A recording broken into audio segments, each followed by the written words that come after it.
Madame la présidente.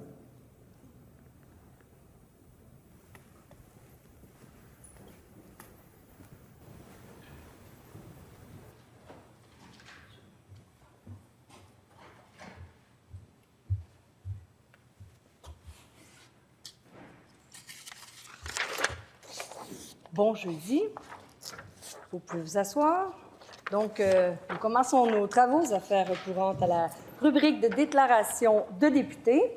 Et je cède la parole immédiatement à Madame la députée de Marie-Victorin. Merci beaucoup, Madame la présidente. En cette année, Cœur et AVC veut sensibiliser la population à une cause qui m'est très chère, celle de la maladie cardiaque congénitale. Notons que les personnes atteintes d'une cardiopathie congénitale ont un risque élevé de développer d'autres problèmes cardiaques, cérébraux et cognitifs. Sachez qu'aujourd'hui, plus de personnes survivent à la maladie et elles vivent plus longtemps qu'auparavant. 9 bébés sur 10 nés avec cette malformation survivent désormais jusqu'à l'âge adulte. Les avancées sont encourageantes, mais il reste beaucoup de travail à faire afin d'accroître la qualité de vie des personnes touchées. Merci à tous ceux et celles impliqués dans les recherches, à tous les professionnels de la santé qui accompagnent et prennent soin de ces personnes. Et je veux saluer Cœur et AVC qui sont dans nos tribunes aujourd'hui. Merci.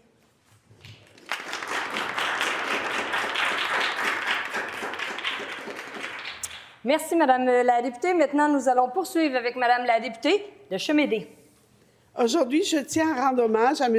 Deodoro Rodriguez, un homme dont l'engagement passionné au sein de l'Association hispanophone de Laval a profondément marqué notre communauté au fil des années. Né à Iquitos, au Pérou, M. Rodriguez a découvert Montréal en 1967 lors de l'exposition universelle où il représentait fièrement son pays.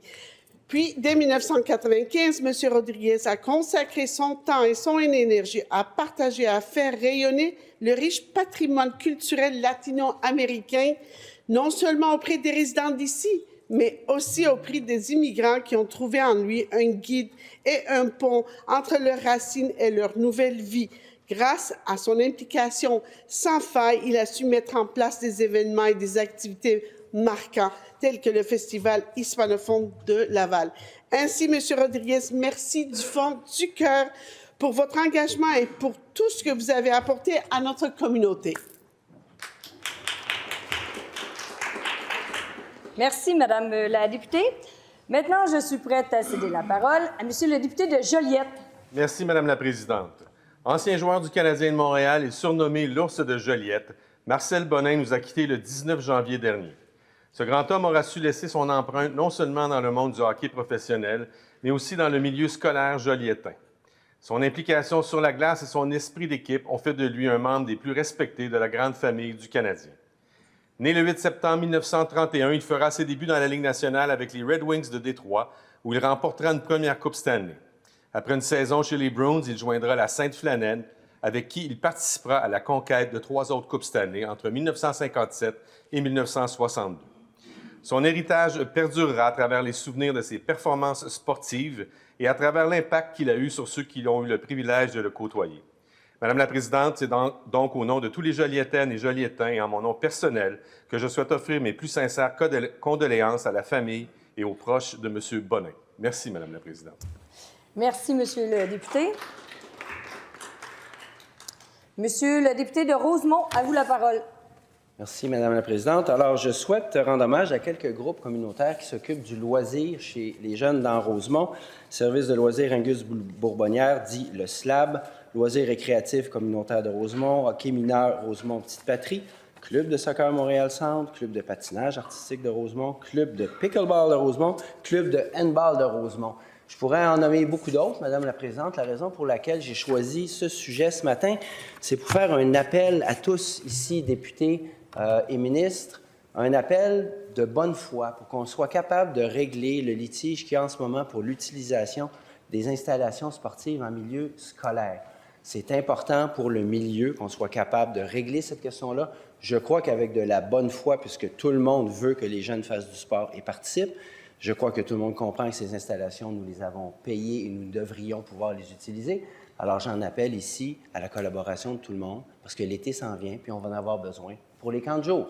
Merci, Madame la Présidente. Merci, Monsieur le député. Maintenant, nous poursuivons avec Monsieur le député de Vanier-les-Rivières.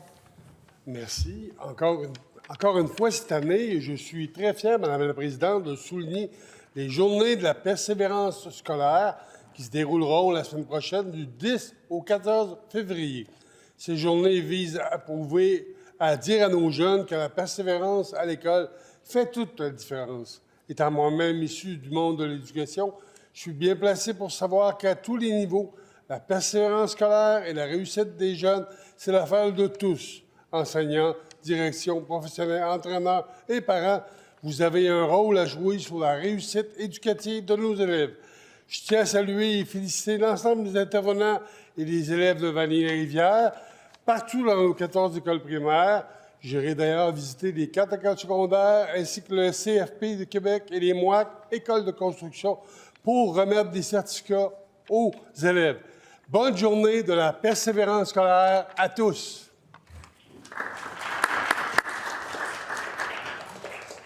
Merci, Monsieur le député. Maintenant, nous poursuivons avec Madame la députée de Robert Baldwin. Merci, Madame la Présidente. Dans le cadre du mois de l'histoire des Noirs, il est essentiel de reconnaître et de valoriser les contributions inestimables des communautés noires à la société québécoise. Je tiens à souligner particulièrement le 25e anniversaire de Plémas Montréal, une organisation qui apporte fierté et espoir à la communauté noire de Montréal, avec sa fondatrice, Madame Gemma Rayburn-Baines, qui réside dans ma circonscription. Je tiens également à mettre en lumière 2 organisations exceptionnelles de la communauté noire dans ma circonscription, l'Association de la communauté noire de l'Ouest de l'île, WIPCA, et Ouverture avec les arts. WIPCA's President Joan Lee and founder of Overture with the Arts, Akilah Newton, are not only compassionate women and true blazers in our community, but they are leaders in advocating and providing programs which promote diversity and inclusion. Thank you for your immeasurable contributions to our community and for enriching our lives. Merci, Madame la députée. Maintenant, je suis prête à céder la parole à Madame la députée de Huntington. Madame la Présidente, cette année marque un moment historique pour notre communauté, le 200e anniversaire de la ville de Huntington. 2 siècles d'histoire, de tradition et de progrès ont façonné notre ville en un lieu où il fait bon vivre, travailler et s'épanouir. Fondée en 1825, Huntington s'est développée grâce à l'esprit pionnier de ses bâtisseurs et à la résilience de ses habitants. D'une petite communauté agricole à une ville dynamique, elle a su conserver son caractère chaleureux tout en évoluant avec son époque. Madame la Présidente, ce bicentenaire est l'occasion de célébrer ceux qui ont contribué à son essor, les familles qui y vivent depuis des générations, les entrepreneurs qui stimulent l'économie locale, les bénévoles qui animent la vie communautaire et tous ceux qui, par leur engagement, assurent un avenir prometteur à notre ville. À travers les activités organisées cette année, nous rendons hommage à notre passé tout en regardant vers l'avenir. Joyeux anniversaire, joyeux 200e, que les générations futures continuent d'écrire son histoire avec fierté et passion.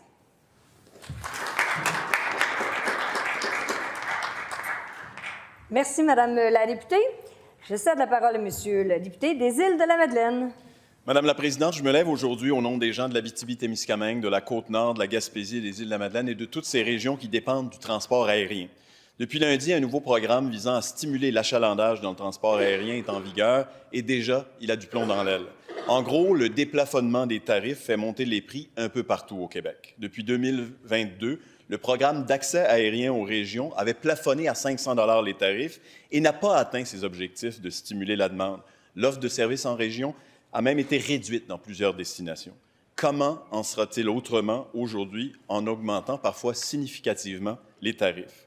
Je déplore aussi l'abolition du soutien ciblé aux populations des régions, en vigueur depuis 1989, et le choix de subventionner plutôt tous les voyageurs, d'où qu'ils viennent, y compris de l'étranger.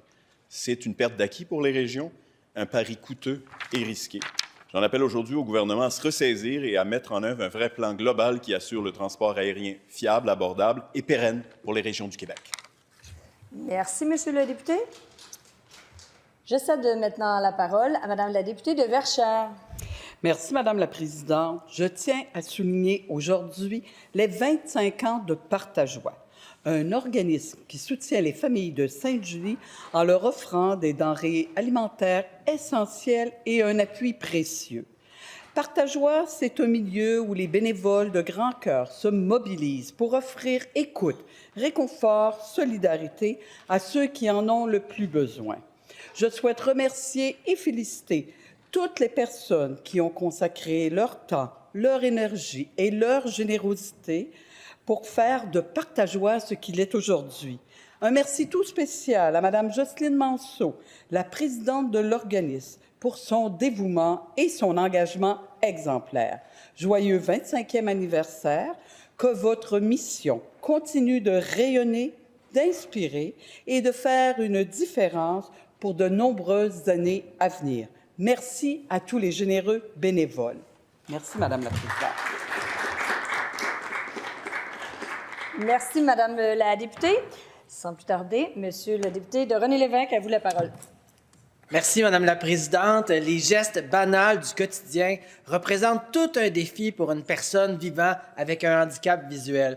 Et c'est entre autres pour cette raison que l'Association des personnes avec difficultés visuelles de Manicouagan a vu le jour en octobre 1994. Il y a 30 ans, les fondateurs, qui étaient conscients qu'ils n'étaient pas seuls à vivre avec ce handicap, ont alors entrepris des démarches pour mettre sur pied un organisme communautaire venant en aide aux personnes aveugles, malvoyantes, qui ont besoin de briser l'isolement. Regrouper les membres afin de les informer des ressources et des services auxquels ils ont droit fait partie des objectifs de l'organisme. Ils offrent également du soutien aux proches. Ils proposent un éventail d'outils pour favoriser le maintien à domicile dans le but d'améliorer leur qualité de vie et de les aider à s'épanouir dans leur autonomie. Félicitations pour votre 30e anniversaire. Merci, monsieur. Merci, monsieur le député. Je cède maintenant la parole à Madame la députée de Duplessis. Oui, merci, Madame la Présidente. Aujourd'hui, je souhaite reconnaître le rôle crucial que le port de cette île joue pour l'économie de la Côte-Nord, du Québec et du Canada. Notre joyau de la belle baie de cette île est le premier port minéralier en Amérique du Nord, le deuxième port canadien pour son volume annuel d'activité et a été reconnu meilleur port spécialisé dans le vrac par le prestigieux IBJ Awards en Belgique. Pionnier sur le Saint-Laurent, le port de cette île a implanté le premier observatoire de veille environnementale de son écosystème marin et une chaire de recherche avec l'Université Laval sur les écosystèmes côtiers et les activités portuaires. Avec son record de 38,5 millions de tonnes de marchandises transbordées, le port de cette île témoigne du dynamisme économique de ma région.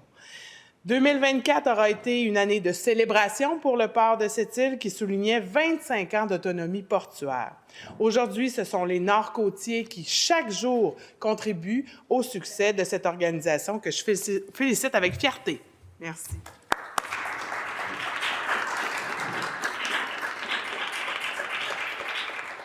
Merci, Madame la députée. Donc, Monsieur le député de Papineau, à vous la parole. Madame la Présidente, je souhaite souligner le travail réalisé par un organisme de ma circonscription, l'Association des personnes handicapées de Papineau. Fondée en 1977, elle offre des services pour contrer l'isolement social en proposant aux personnes qui vivent avec un handicap et à leurs proches des activités éducatives, sensorielles, culturelles, sportives et d'intégration sociale. Basée à Saint-André-Avelin, elle dessert une soixantaine d'usagers de la Petite-Nation grâce à son centre de jour et son camp estival, mais plus largement l'Outaouais en entier par l'entremise de répit à domicile qui est offert à de nombreuses familles aidantes naturelles. Menée par main de maître par sa directrice générale, Céline Deschambault, l'association peut compter sur plus d'une vingtaine d'employés dévoués et sur une équipe de bénévoles avec la main sur le cœur. Parmi eux, Suzy Bélanger, la doyenne des lieux, compte un impressionnant total de 31 années de service. À Mme Deschambault et Bélanger, mais aussi à l'ensemble de l'équipe, au nom des citoyens de Papineau, je vous dis tout simplement merci pour votre travail. Merci, Mme la Présidente. Merci, Monsieur le député. Ceci met fin à la rubrique de déclaration de députés et je suspends les travaux quelques instants. Madame la Présidente,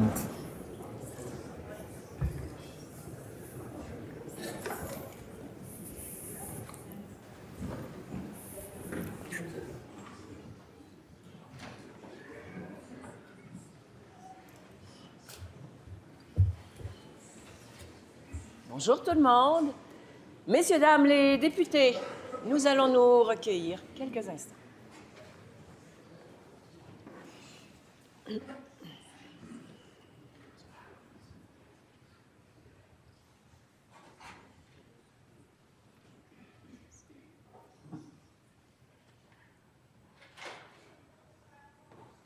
Je vous remercie beaucoup. Veuillez vous asseoir.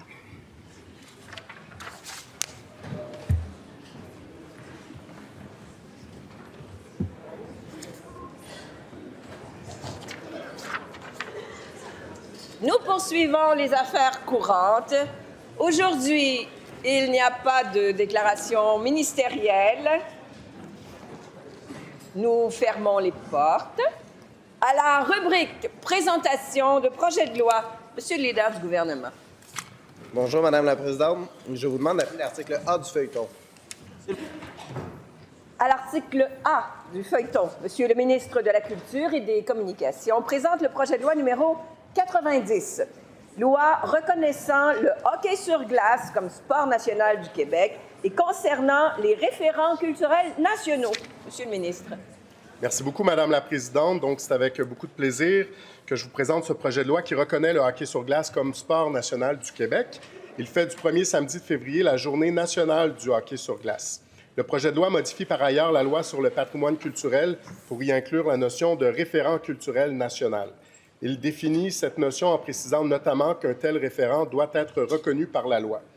Il donne de plus au ministre le pouvoir d'octroyer des subventions et de conclure des ententes dans le but de favoriser la connaissance ou la mise en valeur des référents culturels nationaux. Enfin, le projet de loi reconnaît le hockey sur glace comme référent culturel national. Merci, Madame la Présidente.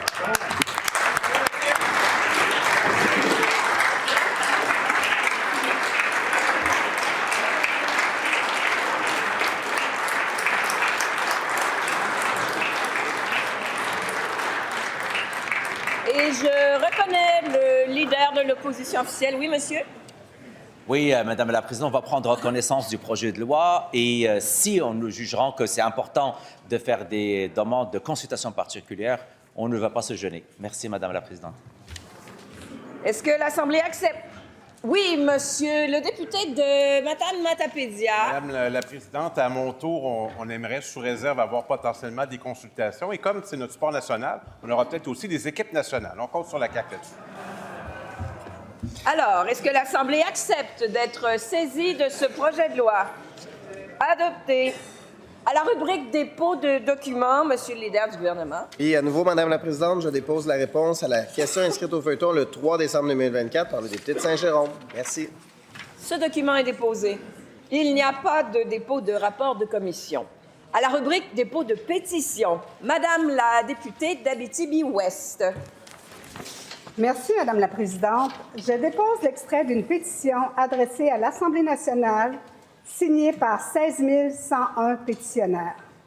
Désignation citoyens et citoyennes du Québec. Les faits invoqués sont les suivants. Considérant que le Centre intégré de santé et des services sociaux de l'Abitibi-Témiscamingue a prioritairement requis la construction de l'urgence, des soins intensifs et du bloc opératoire du Centre régional de traumatologie au Centre hospitalier Hôtel-Dieu d'Amos. Considérant que les 3 députés de l'Abitibi-Témiscamingue supportent unanimement ce projet de construction. Considérant que les 5 préfets des 5 MRC de la région ont reconnu l'importance et l'urgence à réaliser ce projet de construction. Considérant que 95 des chirurgies requises sont dispensées en Abitibi-Témiscamingue. Considérant que les délais actuels du projet portent préjudice à la viabilité et à la qualité des services de santé en Abitibi-Témiscamingue. Considérant que la région de l'Abitibi-Témiscamingue désire poursuivre sa contribution à la richesse économique du Québec. Et l'intervention réclamée se résume ainsi. Nous, signataires, demandons au gouvernement du Québec de faire diligence à la construction de l'urgence, des soins intensifs, du bloc opératoire, du centre hospitalier Hôtel-Dieu d'Amos. Merci, Madame la Présidente.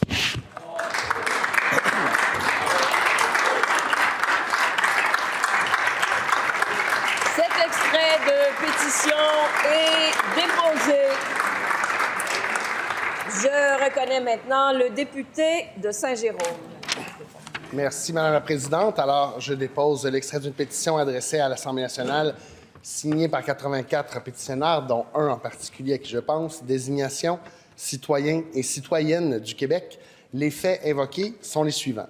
Considérant que le choix de la méthode pour disposer de sa propre dépouille après sa mort devrait être le choix de chacun.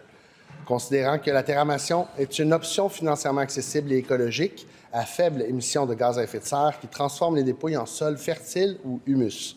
Considérant qu'il s'agit d'une option conceptuellement assez proche de l'enterrement qui pourrait accommoder les gens de diverses croyances pour qui la crémation est à éviter, considérant que 7 États américains ont déjà approuvé cette pratique, dont des États de New York, de la Californie et du Vermont, considérant que les 3 options existantes au Québec présentent des désavantages, l'enterrement étant un processus énergivore, coûteux et exigeant un espace attribué, la crémation impliquant de brûler du gaz naturel et l'aquamation requérant des équipements dispendieux pour les entreprises de services funéraires. Et l'intervention réclamée se résume ainsi. Nous, signataires, demandons au gouvernement du Québec que l'option de la terramation des dépouilles soit autorisée au Québec, que tout service funéraire souhaitant offrir cette option ait un cadre simple et clair pour le mettre en place, et, quant au principe général, que les méthodes pour disposer de sa propre dépouille après la mort ou de celle d'un proche n'ayant pas exprimé de préférence soient autorisées a priori, plutôt que d'avoir à obtenir une autorisation préalable du gouvernement. Je certifie que cet extrait est conforme à l'original de la pétition. Et cet extrait de pétition est déposé. J'ai reçu une demande de Mme la députée d'Abitibi-Ouest pour la présentation d'une pétition non conforme. Y a-t-il consentement pour la présentation de cette pétition? Consentement. Madame la députée d'Abitibi-Ouest. Merci, Madame la Présidente. Je dépose l'extrait d'une pétition adressée à l'Assemblée nationale signée par 9 665 pétitionnaires. Désignation citoyens et citoyennes du Québec. Les faits invoqués sont les suivants. Considérant que le Centre de santé des services sociaux de l'Abitibi-Témiscamingue a prioritairement requis la construction de l'urgence, des soins intensifs et du bloc opératoire du Centre régional de traumatologie au Centre hospitalier Hôtel-Dieu d'Amos. Considérant que les 3 députés de l'Abitibi-Témiscamingue supportent unanimement ce projet de construction. Considérant que les 5 préfets des 5 MRC de la région ont reconnu l'importance et l'urgence à réaliser ce projet de construction. Considérant que 95 % des chirurgies requises sont dispensées en Abitibi-Témiscamingue. Considérant que les délais actuels du projet portent préjudice à la viabilité et à la qualité des services de santé en Abitibi-Témiscamingue. Considérant que la région de l'Abitibi-Témiscamingue désire poursuivre sa contribution à la richesse économique du Québec. Et l'intervention réclamée se résume ainsi. Nous, signataires, demandons au gouvernement du Québec de faire diligence à la construction de l'urgence, des soins intensifs, du bloc opératoire au centre hospitalier Hôtel-Dieu d'Amos. Je certifie que cet extrait est conforme à l'original de la pétition. Merci, Madame la Présidente.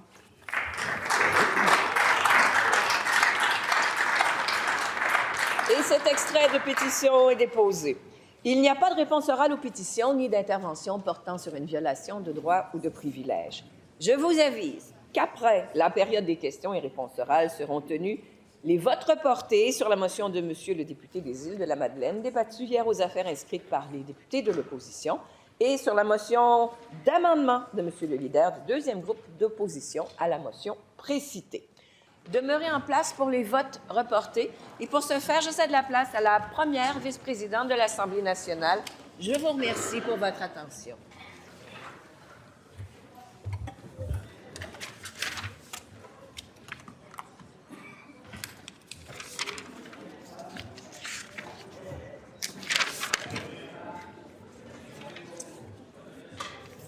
Donc, nous allons poursuivre, si vous êtes d'accord, Monsieur le leader du gouvernement. Donc, comme annoncé précédemment, nous allons maintenant procéder au vote reporté sur la motion de Monsieur le député des Îles-de-la-Madeleine, débattue hier aux affaires inscrites par les députés de l'opposition, et sur la motion d'amendement de Monsieur le leader du deuxième groupe d'opposition. Conformément au règlement, je dois d'abord mettre aux voix la motion d'amendement présentée par M. le leader du deuxième groupe d'opposition avant de procéder au vote sur la motion principale. Je vais vous faire la lecture des deux motions. Donc, la motion principale se lit comme suit. Que l'Assemblée nationale prenne acte que le ministre de la Santé exige des compressions budgétaires de 1,5 milliard de dollars au réseau de la santé d'ici le 31 mars 2025. Qu'elle rappelle que Santé Québec a aboli plusieurs centaines de postes à travers toutes les régions et annoncé de multiples réductions de services. Qu'elle reconnaisse que le système public de santé fait déjà face à un manque de personnel soignant, à des fermetures d'urgence et à la vétusté des établissements. Qu'elle exige que Santé Québec rende public le plan complet des compressions budgétaires en santé. Qu'enfin, l'Assemblée nationale reconnaisse que le gouvernement du Québec doit prendre la responsabilité des 1,5 milliard de dollars de compression en santé et de ses conséquences sur les services aux citoyens. La motion d'amendement de M. le leader du deuxième groupe d'opposition maintenant se lit comme suit. La motion est modifiée par l'ajout de l'alinéa suivant après le troisième alinéa, qu'elle souligne que le secteur des services sociaux est aussi particulièrement affecté par les récentes compressions résultant en une fragilisation du filet social. Je mets d'abord aux voix la motion d'amendement de M. le leader du deuxième groupe d'opposition que je viens tout juste de vous lire et le vote est maintenant ouvert.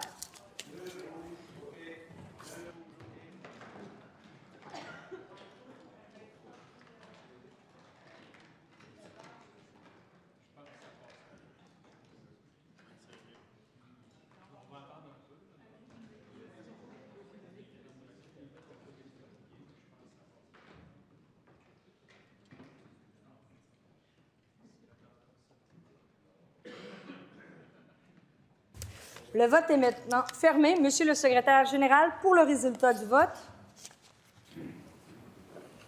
Pour 28, contre 72, une abstention. Donc, la motion est rejetée.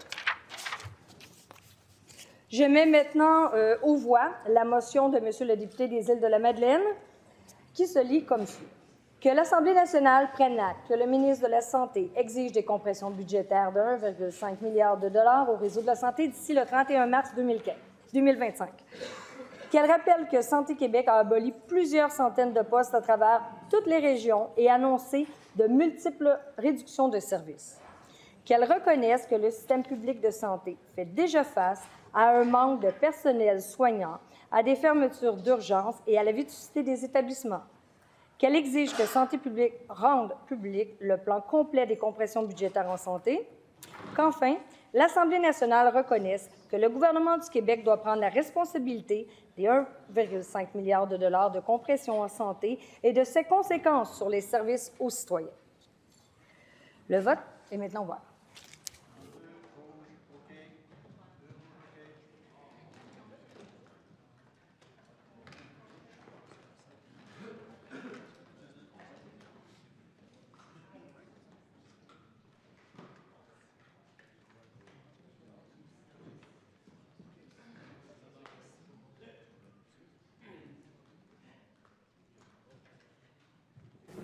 Le vote est fermé. Monsieur le secrétaire général, pour le résultat du vote. Pour 29, contre 72, aucune abstention. Donc, la motion est rejetée.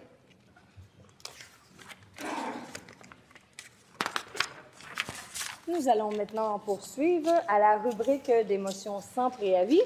En fonction de nos règles et de l'ordre de présentation des motions sans préavis, je reconnais maintenant un membre du groupe formant l'opposition officielle, Monsieur le député de Marguerite-Bourgeoys. Madame la Présidente, je sollicite le consentement de cette Assemblée afin de présenter la motion suivante, conjointement avec la députée de Verdun, le député de Jean-Talon et la députée de Vaudreuil. Que l'Assemblée nationale reconnaisse que les mesures tarifaires, les menaces tarifaires du président américain Donald Trump ont mis en lumière la nécessité de mettre le Québec d'abord dans l'attribution des contrats gouvernementaux. Qu'enfin, l'Assemblée nationale demande au gouvernement caquiste de publier la liste des contrats de 5 millions de dollars et plus liant le gouvernement du Québec à des entreprises américaines ainsi que la valeur de ces contrats, et ce, avant le 4 mars prochain. Merci, Madame la Présidente.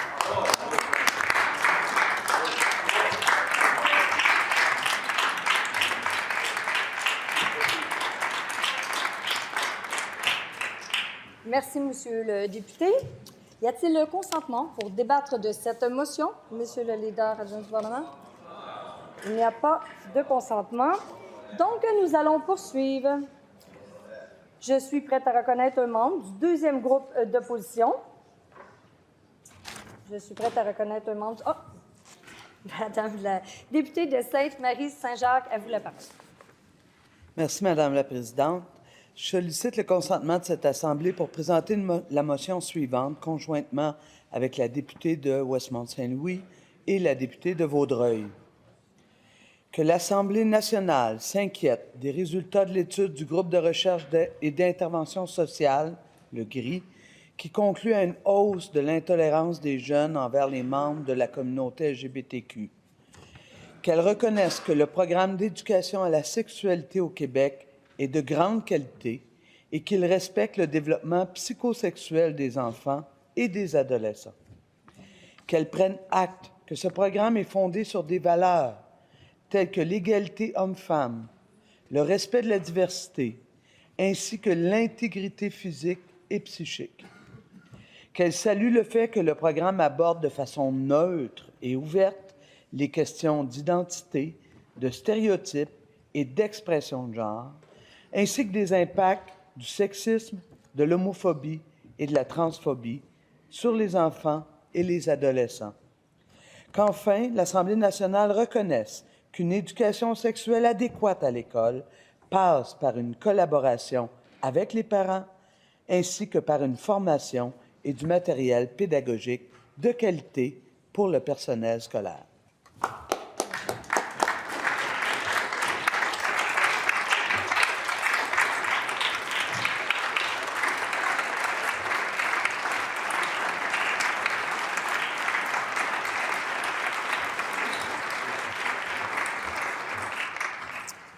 Merci, Madame la députée. Est-ce qu'il y a un consentement pour débattre de cette motion, Monsieur le leader adjoint du gouvernement? Consentement sans débat. Donc, nous avons une demande de vote électronique. Le vote est maintenant ouvert.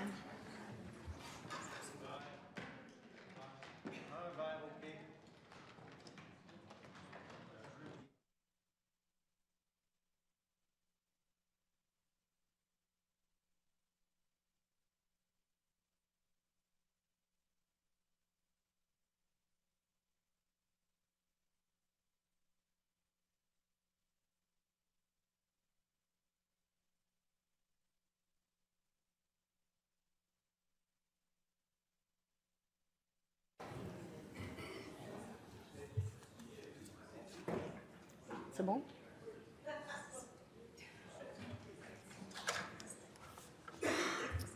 Le vote est maintenant fermé. Monsieur le secrétaire général, pour le résultat du vote. Pour 95, contre aucun, 3 abstentions. Donc, cette motion est adoptée.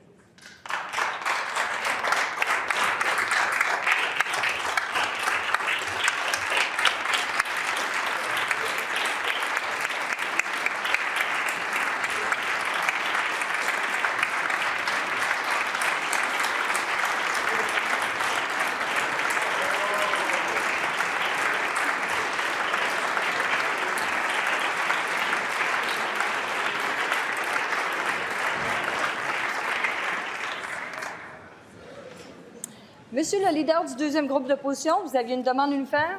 Oui, Madame la Présidente. Une copie de cette motion pourrait être envoyée au groupe suivant, s'il vous plaît. Le groupe de recherche et d'intervention sociale du Québec, le Conseil québécois LGBT, la Fédération des comités de parents du Québec et la Fédération du syndicat de l'enseignement FSE-CSQ. Merci. Ça sera fait. Donc, nous allons poursuivre avec un membre du troisième groupe d'opposition, Monsieur le député de Matane-Matapédia. Madame la Présidente, je sollicite le consentement des membres de cette Assemblée afin de présenter, conjointement avec le député de Jacques-Cartier, député de Maurice-Richard et la députée de Vaudreuil, la motion suivante. Que l'Assemblée nationale demande au gouvernement du Québec d'inclure une clause de contenu québécois dans tous les nouveaux projets de parcs d'éoliennes.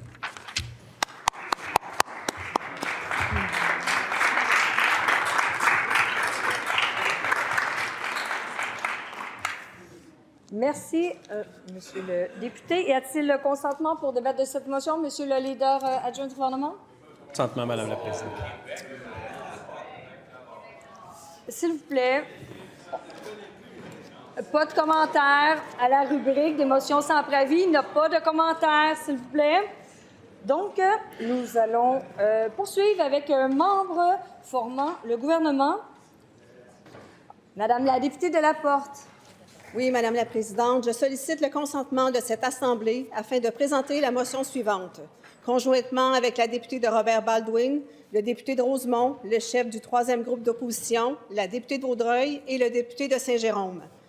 Que l'Assemblée nationale souligne la Journée internationale de tolérance zéro à l'égard des mutilations génitales féminines. Qu'elle souligne que, selon l'Organisation des Nations unies, plus de 230 millions de femmes ont été victimes de cette pratique nuisible et dangereuse et que 4,4 millions de filles risquent d'y être exposées cette année. Qu'elle reconnaisse qu'à travers le monde, la mutilation génitale féminine constitue une violation des droits humains des filles et des femmes. Qu'elle rappelle qu'en 2012, l'Assemblée générale des Nations unies a adopté une résolution interdisant la mutilation génitale féminine. Qu'elle appelle les médecins gynécologues obstétriciens à se sensibiliser à la reconstruction, besoin des femmes victimes peu connues au Québec. Que l'Assemblée exprime sa vive solidarité envers toutes les filles et les femmes qui en sont victimes.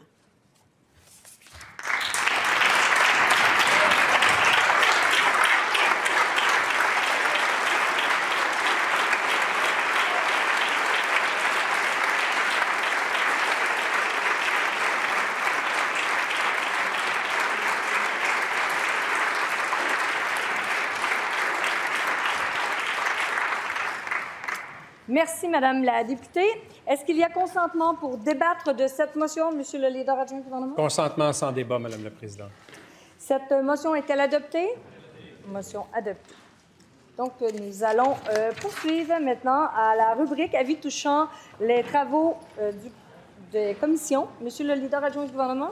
Oui, Madame la Présidente, j'avise cette Assemblée que la Commission de l'aménagement du territoire poursuivra l'étude détaillée du projet de loi numéro 79, loi édictant la loi sur les contrats des organismes municipaux et modifiant diverses dispositions, principalement aux fins d'allègement du fardeau administratif des organismes municipaux. Aujourd'hui, après les affaires courantes jusqu'à 13h et de 14h à 16h30, ainsi que le mardi 11 février 2025 de 9h45 à 12h30 à la salle Louis-Joseph Papineau. La Commission de la Santé et des Services sociaux entreprendra les consultations particulières et les auditions publiques pour le projet de loi numéro 83, loi favorisant l'exercice de la médecine au sein du réseau public de la santé et des services sociaux. Aujourd'hui, après les affaires courantes jusqu'à 13h05 et de 14h à 16h25, ainsi que le mardi 11 février 2025 de 9h45 à 12h10 à la salle Pauline Marois. La Commission de l'économie du travail entreprendra les consultations particulières et les auditions publiques sur le projet de loi numéro 85, loi modifiant diverses dispositions, principalement aux fins d'allègement du fardeau réglementaire et administratif, le mardi 11 février 2025, de 9h45 à 12h25, à la salle Louis-Hippolyte Lafontaine. Merci, Madame la Présidente. Merci, Monsieur le leader. Maintenant, pour ma part, je vous avise que la Commission... Excusez-moi, est-ce qu'il y a consentement pour déroger à l'article 143 du règlement concernant l'horaire des travaux des commissions? Il y a consentement. Donc, pour ma part, je vous avise que la Commission de l'aménagement du territoire se réunira en séance de travail aujourd'hui de 13h à 13h30 à la salle Louis-Joseph Papineau afin de statuer sur la possibilité que la Commission se saisisse de la pétition concernant la mise en place d'un nouveau programme HLM. Je vous avise également que la séance de travail de la Commission de la Santé et des Services sociaux annoncée hier est reportée au mardi 11 février 2025 de 12h30 à 13h à la salle Pauline Marois afin de statuer sur la possibilité que la Commission se saisisse de la pétition portant sur la reconnaissance de l'obésité comme étant une maladie chronique. Maintenant, nous poursuivons à la rubrique renseignements sur les travaux de l'Assemblée. Je vous rappelle que lors de l'interpellation prévue demain le vendredi 7 février 2025, Monsieur le député de Pontiac s'adressera à Monsieur le ministre de la Santé sur le sujet suivant: la dégradation et la déshumanisation des soins de santé après 7 ans de gouvernement caquiste. Je vous avise également que l'interpellation prévue le vendredi 14 février 2025 portera sur le sujet suivant: l'avenir des services et des soins à domicile. Madame la députée de Sherbrooke s'adressera alors à la ministre responsable des aînés. La période des affaires courantes étant terminée, nous allons maintenant passer aux affaires du jour. Et pour nous indiquer la suite de nos travaux, j'invite Monsieur le leader adjoint du gouvernement. Pourriez-vous appeler l'article 10 du feuilleton, s'il vous plaît?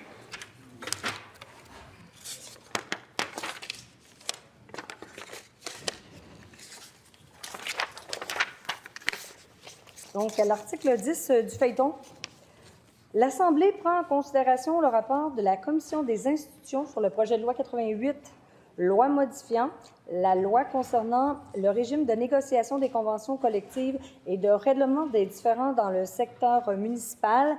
Est-ce qu'il y a des interventions sur le sujet? Monsieur le ministre, à vous la parole. Oui, merci, Madame la Présidente. Après l'étude détaillée qui a eu lieu à la Commission des institutions mardi, je suis heureux d'arriver à cette étape du cheminement du projet de loi numéro 88. L'étude détaillée s'est déroulée de façon rigoureuse. Je veux remercier les collègues qui se sont attaqués à cette matière pensablement technique. Nous avons pu compléter cette étude article par article très rapidement, en seulement 2h30. Ça témoigne de la célérité qui anime les collègues parlementaires lorsque tous sont d'avis que la pièce législative est bonne et apporte son lot de bénéfices. J'ai donc bien apprécié les échanges qui visaient à améliorer le plus possible les mécanismes proposés en tenant compte des réalités des processus de médiation et d'arbitrage tels qu'on les pratique actuellement au Québec. Ce projet de loi modifie la loi concernant le régime de négociation de conventions collectives et de règlement des différends dans le secteur municipal. Je le rappelle, ce régime s'applique aux policières et policiers ainsi qu'aux pompières et pompiers qui sont à l'emploi des municipalités du Québec. Ces modifications sont requises à la suite de jugements de la Cour supérieure et de la Cour d'appel du Québec qui ont déclaré inconstitutionnelles les dispositions de la loi qui concernent la composition et la sélection d'un conseil de règlement de différends. Ce conseil a pour rôle, sous le régime actuel, de mener à bien les négociations qui n'ont pas abouti autrement à un règlement. Le projet de loi numéro 88 propose un nouveau mode de nomination des arbitres pour nous assurer que le régime offert réponde aux problématiques soulevées par les tribunaux dans le contexte bien particulier où les groupes de travailleuses et de travailleurs concernés n'ont pas accès au droit de grève. Comme la Cour l'a rappelé, l'absence de droit de grève constitue une entrave significative à la liberté d'association. Le mécanisme proposé doit compenser adéquatement cette limitation. En conséquence, Madame la Présidente, le projet de loi propose un nouveau mécanisme d'arbitrage en remplacement du Conseil de règlement des différends et allège le processus de nomination des arbitres agissant dans des dossiers concernant des policiers et des pompiers municipaux. Selon les critères définis dans le projet de loi, le ministre du Travail obtiendrait la responsabilité de constituer une liste de personnes aptes à agir à titre d'arbitre de différends dans le cadre de négociations collectives concernant les pompiers et les policiers municipaux. La liste en question serait constituée d'arbitres dont les noms ont été proposés conjointement par les associations représentatives des municipalités, des régies intermunicipales, des policiers et des pompiers du secteur municipal. À partir de cette liste, les parties peuvent alors consulter, se parler et choisir un arbitre à qui soumettre leurs différends. En l'absence d'entente entre les parties, le projet de loi prévoit que le ministre puisse nommer l'arbitre toujours parmi cette liste qui a fait l'objet d'un consensus. Le projet prévoit toutefois la possibilité pour le ministre d'ajouter des noms à cette liste au besoin à partir de ceux figurant à la liste d'arbitres établie par le Comité consultatif du travail et de la main-d'œuvre. Le projet de loi prévoit également la possibilité pour chacune des parties de désigner un assesseur afin de le représenter et d'assister l'arbitre lors de l'audition et du délibéré si c'est nécessaire. De plus, le projet de loi propose que la rémunération des arbitres nommés pour l'arbitrage de tout différend dans le secteur municipal suive les dispositions du règlement sur la rémunération des arbitres adopté en vertu du Code du travail du Québec. Je crois que ces modifications sont conçues pour obtenir l'équilibre recherché et pour répondre aux préoccupations formulées par la Cour d'appel du Québec. Je précise que l'étude détaillée a mené à 3 amendements mineurs, un amendement de concordance des termes à la version anglaise de la loi, un amendement précisant les modalités applicables en cas de démission ou d'empêchement d'un arbitre ou d'un assesseur, et enfin le retrait de l'article 28 du projet de loi parce que les mesures transitoires qu'il prévoyait sont devenues caduques, sans objet, tout simplement parce qu'il n'y a plus de cas où le régime actuel de règlement des différends est encore actif.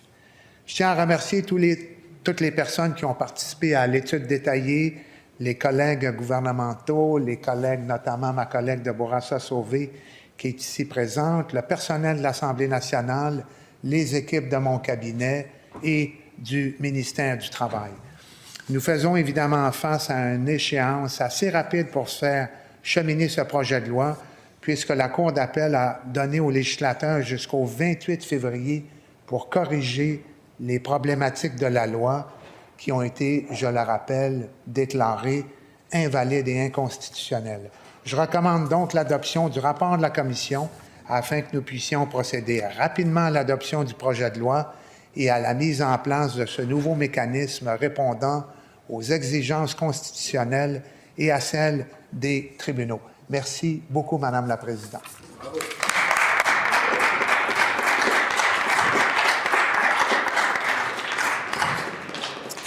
Merci, Monsieur le ministre. Maintenant, Madame la députée de Bourassa-Sauvé, à vous la parole.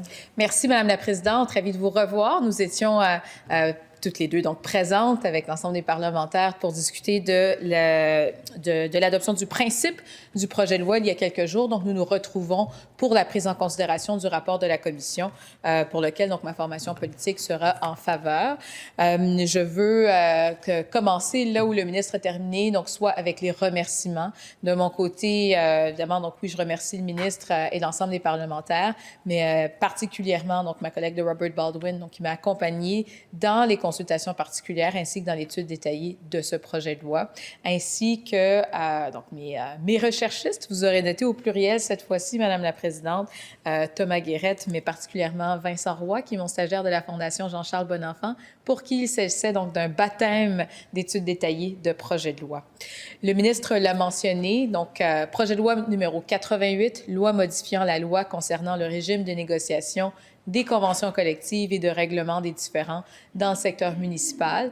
Je vous avais expliqué un peu le contexte il y a quelques jours, Madame la Présidente, qui nous menait à l'ouverture donc de la loi 24. Comme parlementaire, donc nous avions cette obligation de revoir certaines dispositions de la loi. Et à ce titre, donc ma formation politique au cours de l'étude détaillée du projet de loi a, je pense, donc participé à ce que le tout se fasse dans l'ordre, mais en posant donc les questions qui s'imposaient.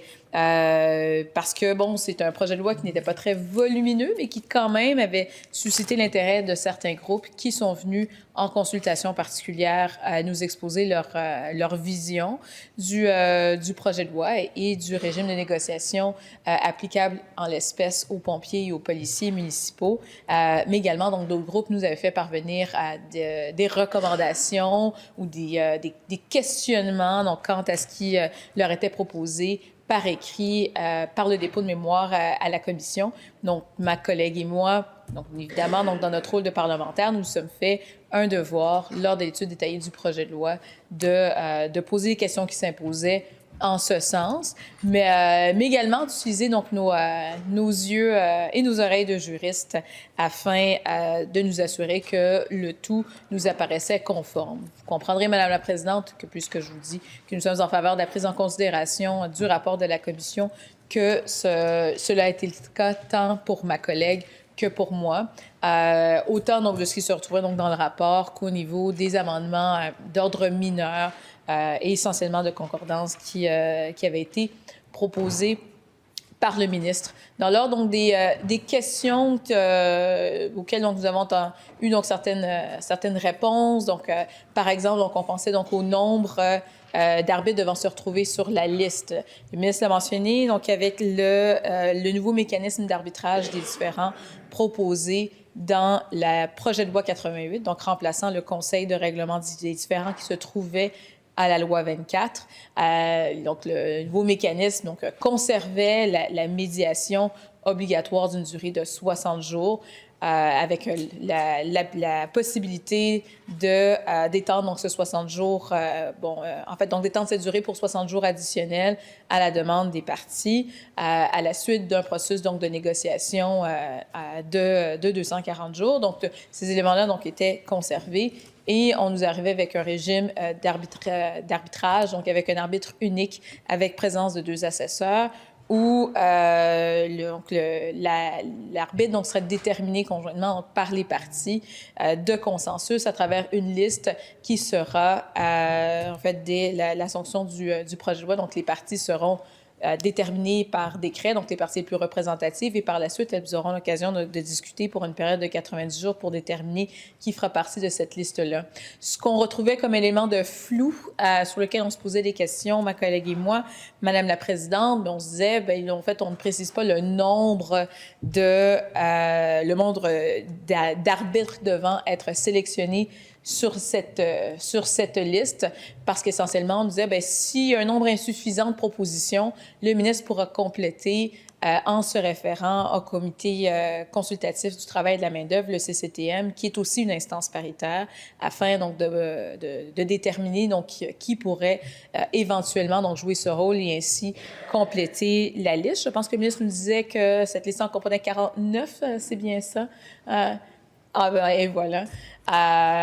Et donc, ces éléments donc, de confirmation qui étaient donc les points d'interrogation, et vous aurez compris, Madame la Présidente, qu'il s'agit somme toute de points d'interrogation mineurs, donc ils ont été éclaircis, ainsi que, évidemment, donc, le processus au niveau donc, des dispositions transitoires. On le sait, lorsqu'on a donc, des mécanismes qui touchent différentes parties, il y a donc il est toujours opportun dans un projet de loi que soient comprises des dispositions transitoires qui nous amènent à la prochaine étape, donc en douceur. Et nous sommes assurés donc de confirmer auprès de la partie gouvernementale qu'il n'y avait pas, qu'en fait qu'aucun différend en cours donc ne serait touché par le changement de mécanisme, et que les dispositions transitoires se retrouvant au projet de loi nous permettait bien donc, de faire le tout en douceur, donc sans que ce soit disruptif pour aucune partie. En l'essence, c'est un peu ce que nous avons réalisé comme travail lors de l'étude détaillée de la Commission. Évidemment, lors de l'adoption finale, Madame la Présidente, nous aurons l'occasion, si c'est encore vous qui présidez, donc de poursuivre et de conclure cette conversation sur le projet de loi 88 avec les éléments plus substantifs. Ça nous permet d'avoir des échanges qui soient plus complémentaires lors de ces prises de parole. Merci beaucoup, Madame la Présidente. Merci, Madame la députée. Est-ce qu'il y a d'autres interventions? Comme il n'y a pas d'autres interventions, le rapport de la Commission des institutions portant sur le projet de loi numéro 88, loi modifiant la loi concernant le régime de négociation des conventions collectives et de règlement des différends dans le secteur municipal, est-il adopté? Adopté. Monsieur le leader adjoint du gouvernement, pouvez-vous nous indiquer la suite des travaux? Oui, Madame la Présidente, pourriez-vous appeler l'article 1 du feuilleton, s'il vous plaît? Merci. À l'article 1 du feuilleton, l'Assemblée reprend le débat journée le 5 février 2025 sur l'adoption du principe du projet de loi numéro 81, loi modifiant diverses dispositions en matière d'environnement. Je crois que, Madame la députée de Notre-Dame-de-Grâce, vous deviez terminer votre intervention. Je vous rappelle que vous aviez utilisé 5 minutes 56 secondes de votre temps de parole. Merci, Madame la Présidente. Il me fait plaisir de revenir sur les points soulignés par ma collègue, la députée de Mille-Îles, hier, notre porte-parole en matière d'environnement, changement climatique, faune et parc. Et justement, je disais, évidemment, avec cette législation omnibus, il y a beaucoup de contenu, il y a beaucoup de stock. Et je ne reprendrai pas tous les propos de ma collègue qui a vraiment passé à travers tous les enjeux, tous les thèmes, les thématiques. Je m'attarderai aux thématiques de l'évaluation environnementale, mais aussi les milieux naturels. Et je vais m'attarder à certains mémoires des groupes autochtones et environnementaux, et entre autres ceux qui n'ont pas eu la chance d'être présents, de participer aux consultations particulières, mais qui ont, je pense que c'est 22 groupes qui se sont présentés en consultation particulière, mais il y a à date, et il y en a d'autres qui s'en viennent, 55 mémoires, donc plus que le double de groupes qui se sont présentés. Je rappelle que le projet de loi se fait dans un contexte de transition énergétique qui est évidemment prioritaire. Et avant de citer les mémoires de certains groupes, Premières Nations et aussi groupes environnementaux, je tiens à souligner dans le mémoire de Hydro-Québec l'importance, l'enjeu, puis le défi auquel elle fait face le Québec, la planète entière. Et justement, il faut vraiment mettre des efforts énormes pour déployer, évidemment, pour réduire notre consommation dans un premier temps, mais malgré cette réduction et ces efficacités-là énergétiques, il est nécessaire d'augmenter la puissance des installations d'Hydro-Québec de production existantes et d'en construire de nouvelles. Alors ça, c'est dans le mémoire de Hydro-Québec. Alors, il prévoit des investissements de plus de 185 milliards de dollars d'ici 2035, les 10 prochaines années. Et il souligne le fait que les projets sont indispensables si on souhaite réussir ce grand défi de société qu'est la transition énergétique. Alors, on prend bien note, on sait qu'il y a le plan d'action 2035 et tous les projets qui en découlent. Donc, la tendance à la hausse va s'accentuer et on comprend que le Québec est un leader, peut même être un superpuissance, l'anglicisme dirait un superpower en énergie propre. N'en reste que cette énergie propre doit aussi être l'énergie verte qui comprend pas juste l'aspect de réduction des GES, mais aussi acceptabilité sociale et responsabilité environnementale. Donc, l'énergie verte et propre, les deux.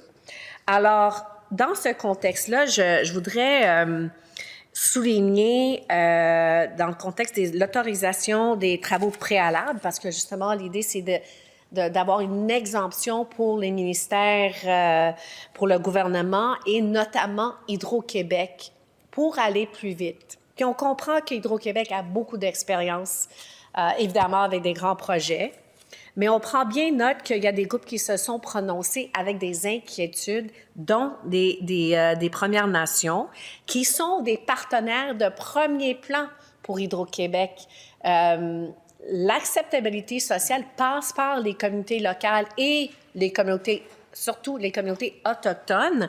Alors, on sait qu'avec le projet RTL New York, Madame la Présidente, le fait que la nation Mohawk de Kahnawake est un partenaire, ça a été une des raisons pour lesquelles nous, notre formation, on a appuyé ce projet d'interconnexion RTL New York, mais aussi la gouverneure de New York avait dit qu'elle avait choisi Hydro-Québec pour ce projet-là, notamment à cause de l'appui de la communauté Kahnawake autochtone. Alors, il s'oppose justement à cette exemption. Et je vais citer Donc, c'est ça, justement, on souligne le fait qu'en dépit de la consultation prévue à l'étape, il y a trop peu d'informations, l'avis d'intention, trop peu d'informations vont être disponibles pour permettre une réelle prise en compte des impacts. sur les territoires et les droits des Premières Nations, et ce, autant pour les générations actuelles que pour les générations à venir. De plus, la remise en état de ces travaux repose entièrement sur la discrétion du ministre, ce qui soulève des sérieuses inquiétudes. Il est aussi inconcevable d'imaginer une véritable remise en état des lieux dans plusieurs circonstances.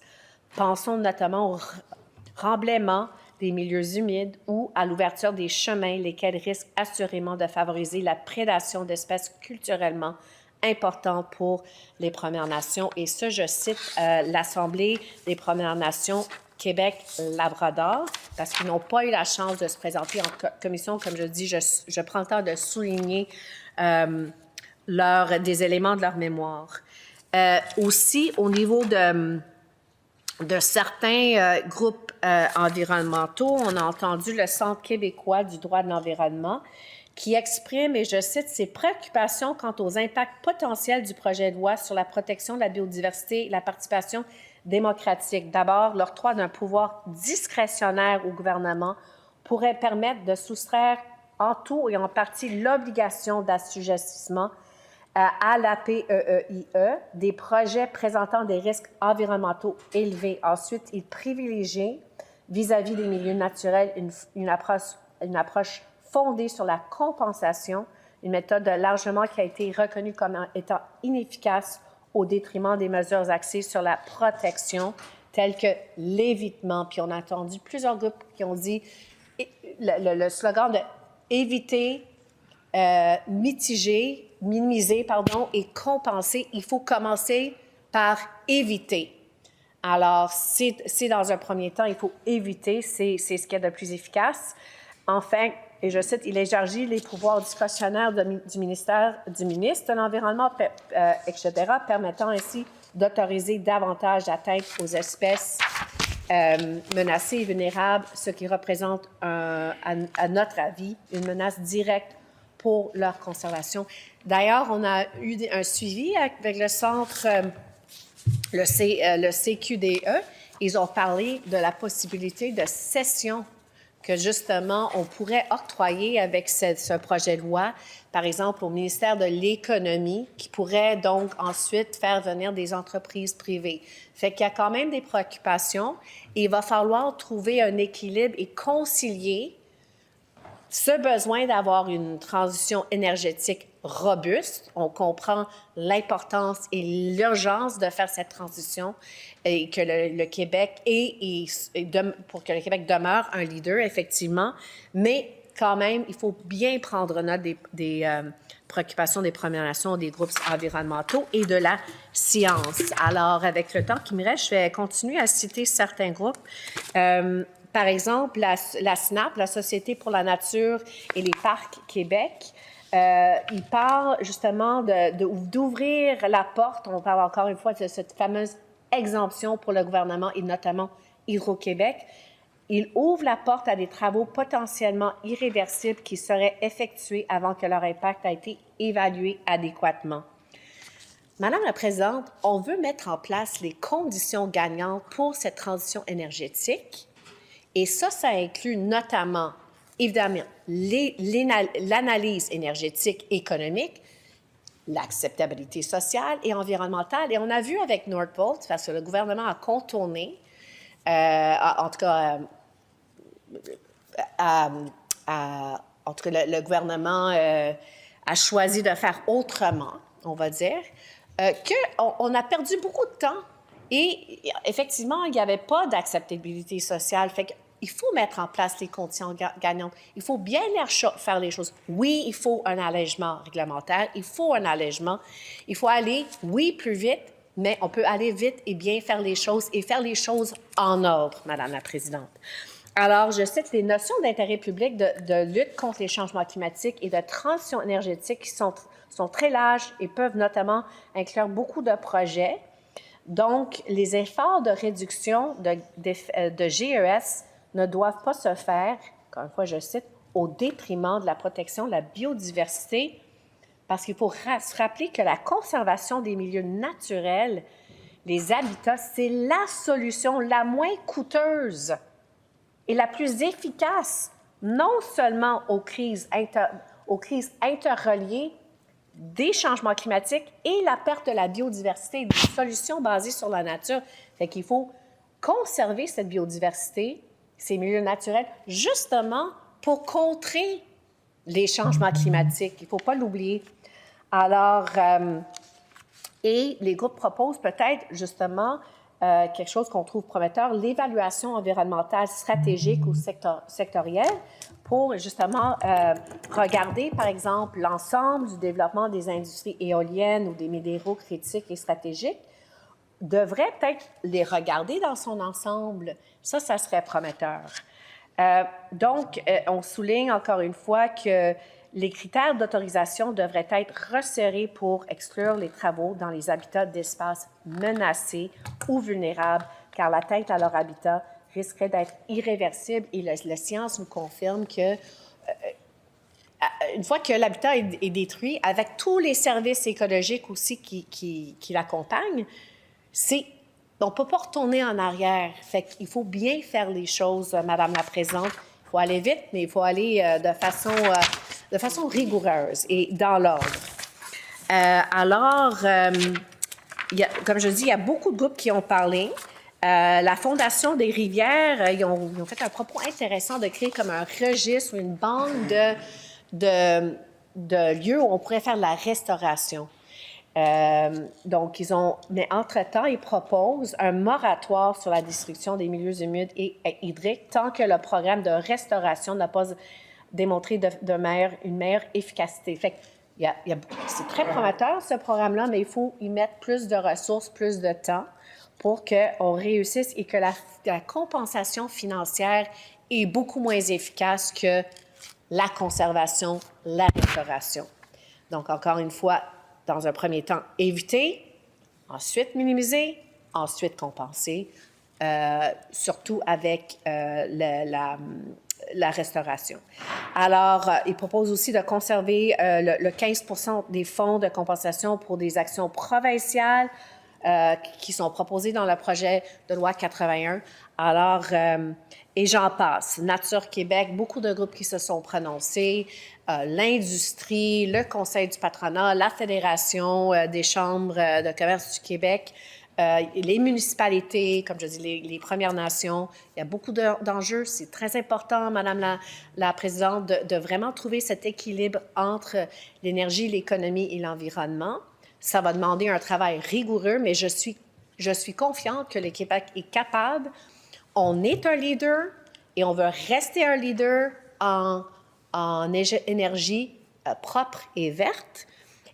Et en conclusion, on va bien faire les choses et comme ma collègue avait dit, on va agir de façon constructive. On va proposer des amendements pour bonifier le projet de loi.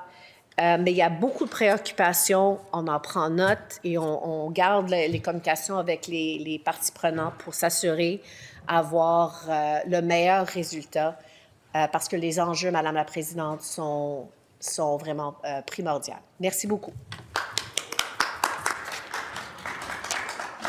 Merci, Madame la députée. Avant de vous céder la parole, Madame la députée de Chemédé, vous allez me permettre d'annoncer, en plus du débat de fin de séance annoncé hier, je vous informe qu'un autre débat de fin de séance se tiendra aujourd'hui à 13 h. Le premier débat portera sur une question adressée par Madame la députée de Bourassa-Sauvé à Madame la ministre de l'Emploi concernant la préservation des emplois dans le secteur manufacturier. Le deuxième débat portera sur une question adressée par Madame la députée de Darcy-McGee à Monsieur le ministre responsable des services sociaux concernant la crise en itinérance. Ceci étant dit, Madame la députée, je suis prête à vous céder la parole. Merci, Madame la Présidente. Aujourd'hui, mon intervention est sur le projet de loi 81 modifiant diverses dispositions en matière d'environnement. Pour débuter, il convient de préciser que ce projet de loi 81 a été déposé le 20 novembre 2024 par le ministre de l'Environnement, de la lutte contre les changements climatiques, de la faune et des parcs du Québec, la loi modifiant diverses dispositions en matière d'environnement. Ma collègue, la députée de Mille-Îles, qui est la porte-parole de l'opposition officielle dans ces matières-là. Aussi, ma collègue qu'on vient d'entendre de Notre-Dame-de-Grâce ont suivi ce projet de loi et elles ont déjà exprimé ici, elles ont fait leur intervention et je les ai écoutées avec beaucoup, beaucoup d'intérêt. Je vous le conseille de les écouter, c'est vraiment intéressant. Si adopté, cette loi aura un impact majeur car il modifiera des lois environnementales qui sont en vigueur présentement au Québec. C'est une loi omnibus qui aura une grande portée sur les projets environnementaux présents et futurs. Vous savez, Madame la Présidente, les milieux naturels, la faune et la flore me tiennent particulièrement à cœur. C'est pour cela que je suis heureuse de vous parler de ce projet de loi aujourd'hui. Je vais prendre une autre angle que mes deux collègues. Ce projet de loi touche 6 thématiques, les suivants. Les véhicules lourds à zéro émission, les véhicules lourds. Évaluation environnementale, réglementation provinciale et municipale, matières résiduelles, milieux naturels et mesures de contrôle environnemental et encadrement des activités. Là, je vais élaborer ces 6 points-là. On va pouvoir un peu comprendre qu'est-ce qu'on est en train de préparer.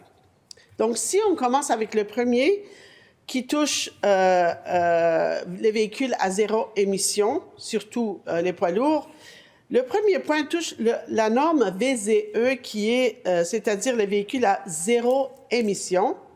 La norme VZE vise à encourager la transition vers des véhicules plus propres et à réduire les émissions de gaz à effet de serre, les GES, liées au transport en stimulant l'offre de véhicules zéro émission. Le projet de loi inscrit un pouvoir habilitant permettant la réglementation d'une norme VZE pour les véhicules lourds. Il permet aussi l'ajout des pouvoirs permettant d'édicter un règlement visant spécifiquement les véhicules automobiles lourds et l'imposition d'exigences aux constructeurs automobiles. Il prévoit également des ajustements à la norme VZE visant les véhicules automobiles légers aussi. La norme VZE soutient les objectifs gouvernementaux en matière d'électrification des transports, notamment l'ambition d'avoir, écoutez ça, 2 millions de véhicules électriques sur les routes du Québec d'ici 2030, dans 5 ans. Je ne sais pas si ce n'est pas trop rapide. L'industrie de l'automobile est un secteur qui est inquiet par ce projet de loi. En effet, autant la Corporation des concessionnaires automobiles du Québec, la CCAQ, que les constructeurs mondiaux d'automobiles du Canada, CMAC, ainsi que l'Association canadienne des constructeurs de véhicules, le ACCV, stipulent la nécessité pour le Québec d'avoir une politique, une portée, un échéancier qui reste compatible et qui maintient une cohérence avec les standards et les normes des autres entités et juridictions en Amérique du Nord, notamment en ce qui a trait aux véhicules lourds. Un autre enjeu, c'est de connaître l'acceptabilité sociale envers l'électrification au complet, même des poids lourds. Il faut aussi se donner le temps afin de construire de nouvelles bornes. Il manque déjà des bornes. Et puis, est-ce qu'on voudrait que ces camions s'arrêtent à tous les 200-250 kilomètres? On finira pas et ils n'arriveront pas à destination. Il faut donner la chance au réseau de se développer et de posséder les capacités en électricité afin de rendre cette électrification uniforme. Donc, c'est un beau projet à regarder, mais il y a beaucoup de, pensez-y bien, il y a beaucoup de planification qu'il faut prévoir alentour. On n'est pas rendu là, les 2 millions automobiles électriques ou les poids lourds, surtout là, en 5 ans. La pointe 2, dans ce projet de loi, c'est l'évaluation environnementale. Le PL 81 propose que le ministre de l'Environnement puisse donner son accord au début des travaux d'un projet avant que celui-ci obtienne les autorisations environnementales lorsque le projet de ministère participe à l'atteinte des cibles gouvernementales en matière de lutte contre les changements climatiques ou relatives aux objectifs de la transition énergétique. Plus précisément, la future loi accorderait au gouvernement le pouvoir de décider que certains travaux préalables de projets majeurs pourraient être autorisés sans être assujettis à la procédure, la PEEIE, qui est la procédure d'évaluation et d'examen des impacts environnementaux.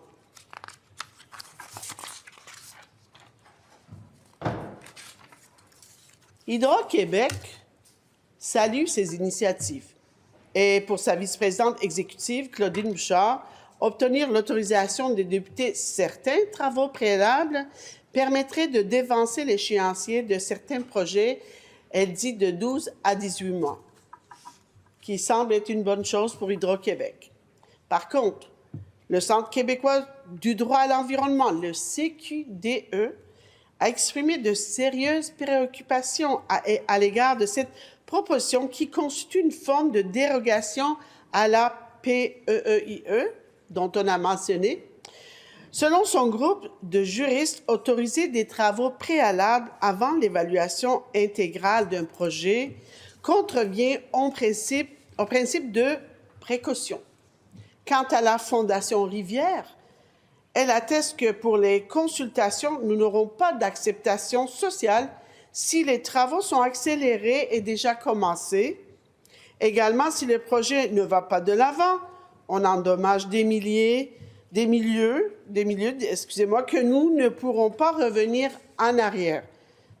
Ça me rappelle un projet il n'y a pas très longtemps. Vous savez, dans ma circonscription de Chomédé à Laval, plusieurs projets s'inscrivent dans le plan régional de milieux humides et hydriques de Laval. Ces initiatives visent à renforcer les habitats naturels, tant pour les espèces animales que végétales, tout en créant des espaces verts accessibles aux citoyens. L'objectif de la Ville est ambitieux. Restaurer et créer 15 hectares de milieux humides d'ici 2032. Mais pour que ces efforts portent leurs fruits, il est essentiel que le projet de loi soit bien ficelé afin de permettre aux municipalités de mener à bien ces projets. Et je sais que c'est l'intention du ministre de le faire. Un défi de taille, la préservation des milieux humides. Faire avancer de tels projets n'est pas toujours simple. Dans ma circonscription ainsi que celle avoisinante, Laval a perdu 21 hectares de milieux humides et hydriques entre 2017 et 2022. Et selon les projections, 11 hectares supplémentaires pourraient disparaître dans les prochaines années. Des résultats et défis à relever. Il existe toutefois des exemples de projets réussis. La plage de la Berge aux Quatre Vents en est un bel exemple de restauration réussie, mais malheureusement, tous les projets ne se déroulent pas comme prévu. Dans plusieurs années, un problème d'érosion affecte les berges d'un cours d'eau à Laval. Je veux dire, depuis plusieurs années, un problème d'érosion affecte les berges d'un cours d'eau à Laval. Pourtant, obtenir les approbations et les fonds nécessaires pour améliorer la situation prend du temps. C'est pourquoi nous devons nous assurer que ce projet de loi ne freine pas de telles initiatives. Une réglementation essentielle pour nous. Cela nous amène à un point crucial, la cohérence entre la réglementation provinciale et municipale. Nous devons nous assurer que les villes disposent des outils et des ressources nécessaires pour préserver leur milieu naturel et poursuivre leur effort de restauration sans entrave. Je peux continuer très longtemps, mais je vais conclure. En général, Madame la Présidente, les dispositions de ce projet de loi semblent intéressantes. Toutefois, il existe plusieurs points à considérer et à rectifier. Ce projet de loi suscite beaucoup d'interrogations importantes. Un enjeu qui revient continuellement dans ce projet de loi réside dans les pouvoirs qui seraient accordés au ministre. Les réglementations pour les véhicules électriques lourds et la protection des milieux naturels constituent des exemples d'une telle largesse des pouvoirs du ministre. Il reste donc plusieurs questions sans réponse. Nous attendrons la réponse du gouvernement à ces interrogations avant de s'avancer plus loin. Nous voulons une meilleure protection de l'environnement. C'est bien évident, Madame la Présidente. Nous ne pouvons toutefois pas négliger les détails dans les modifications législatives qui sont apportées. Je vous remercie. Bravo.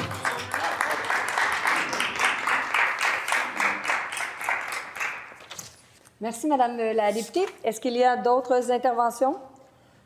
Comme il n'y a pas d'autres interventions, le principe du projet de loi 81, loi modifiant diverses dispositions en matière d'environnement, est-il adopté? Donc, nous avons une demande de vote électronique. Monsieur le leader adjoint du gouvernement. Et je vous demanderai de le reporter à la prochaine période des affaires courantes, Madame la Présidente. Bien entendu, alors, le vote sur le projet de loi 81 sera reporté à la prochaine période des affaires courantes. Pour la suite des travaux, Monsieur le leader? Madame la Présidente, pourriez-vous suspendre jusqu'à 13 heures pour la tenue des débats de fin de séance que vous avez annoncés précédemment? Bien sûr. Donc, je suspends les travaux jusqu'à 13 heures. Tel qu'annoncé précédemment, nous allons maintenant procéder au débat de fin de séance. Le premier débat portera sur une question adressée par Mme la députée de Bourassa-Sauvé à Monsieur le ministre de la Cybersécurité et du Numérique en remplacement de Mme la ministre de l'Emploi concernant la préservation des emplois dans le secteur manufacturier. Je vous rappelle que conformément à l'article 310 du règlement, le député qui a soulevé le débat et le ministre qui lui répond ont chacun un temps de parole de 5 minutes. Et ensuite, la députée a le droit à un droit de réplique de 2 minutes. Alors, Madame la députée, je vous cède immédiatement la parole.